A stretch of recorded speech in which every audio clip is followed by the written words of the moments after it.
I get the feeling you want to ask me something, Commander. Maybe we could pick up where we left off. You were telling me about your interest in the Protheans. Actually, I think I was talking about my interest in you, and making a fool of myself in the process. As I said, I am not used to dealing with people, especially humans. I did not really know much about your species when we first met, Shepard. I found it hard to take humanity seriously. Your kind always seemed so rushed and high-strung. Has your opinion changed at all? It has. I have been watching you and your crew. It has taught me a lot about your species. You humans are creatures of action. You pursue your goals with an almost indomitable determination. It is an admirable trait, but also an intimidating one. You're scared of us? Unfortunately, the rest of the galaxy sees humanity as something of a bully. You run over anyone in your path to get what you want. It is up to people like you to change their minds, Shepard. Why me? There is a reason the Council chose you to become a Spectre. They saw something special in you. The best of what humanity has to offer. I looked into your history. I know what happened on Akuz. The fact that you survived shows a remarkable strength. Why are you so interested in me? I wanted to know more about you. To understand what made you into the man you are. There is something compelling about you, Shepard. Are you sure you're interested in me? Or is it my visions of the Protheans? I admit, your connection to the Protheans had something to do with my initial interest, but it has grown beyond that. You intrigue me, Shepard, but I was not sure if it was appropriate to act on my feelings. I thought there might already be a relationship between you and Chief Williams. I care about Ash. A lot. I thought so. Still, I feel as if there is also some attraction between us, Shepard. You're right. There is something between us. I knew it, and I knew you felt it too. But does this not seem rather strange? Why do I feel so close to you? We have only known each other a short time. We are from two different species. We have almost nothing in common. This makes no sense. These things never make sense. They just happen, and we get swept up in the storm. You make it sound so chaotic, so dangerous.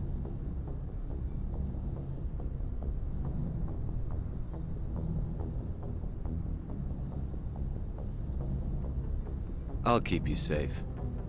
I am not looking for a protector. This is all a bit overwhelming.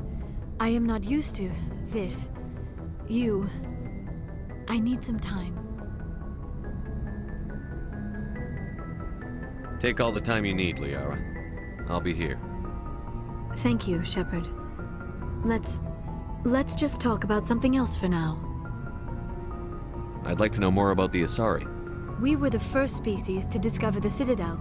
We were instrumental in forming the Council, and we always strive to be the voice of peaceful cooperation in galactic disputes. My people believe we are all part of a single galactic community. Each species contributes something to the greater whole. Although we seek to understand other species, it seems few of them seek to understand us.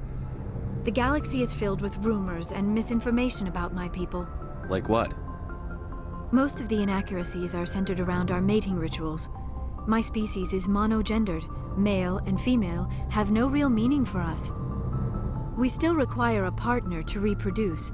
This second parent, however, may be of any species and any gender. I don't understand. Your species can mate with anyone?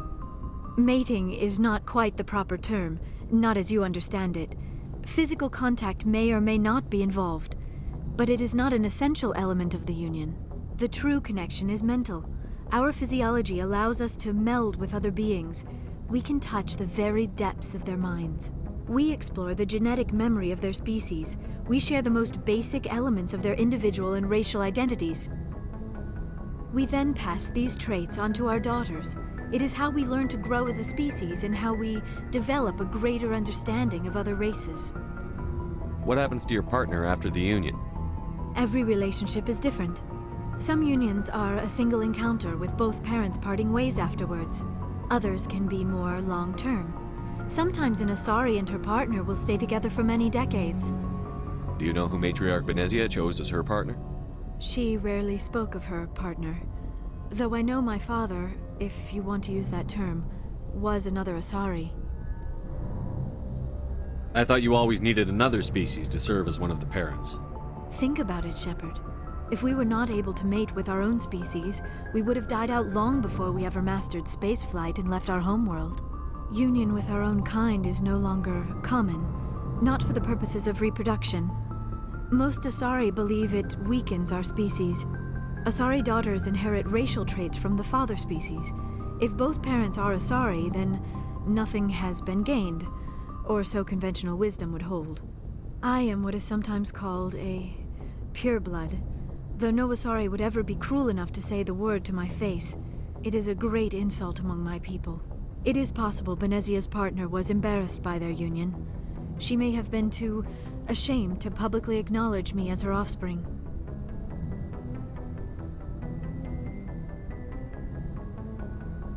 Maybe she wanted to meet you but couldn't. Something could have happened to her. Maybe she passed away.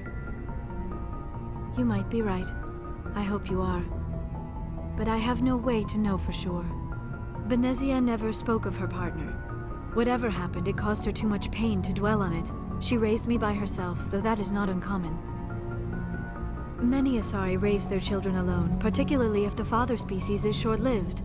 Often the partner will pass on long before the child reaches maturity. You Asari live for 1,000 years. What happens when your partner dies? Few sapient species live as long as my kind. We have learned to take a philosophical approach to our unions. We do not focus on the inevitable loss of our partners. Instead, we enjoy the time we spend with them. And even after they're gone, a part of them lives on in us. The union is a connection that transcends both time and space. I should go. Goodbye, Shepard.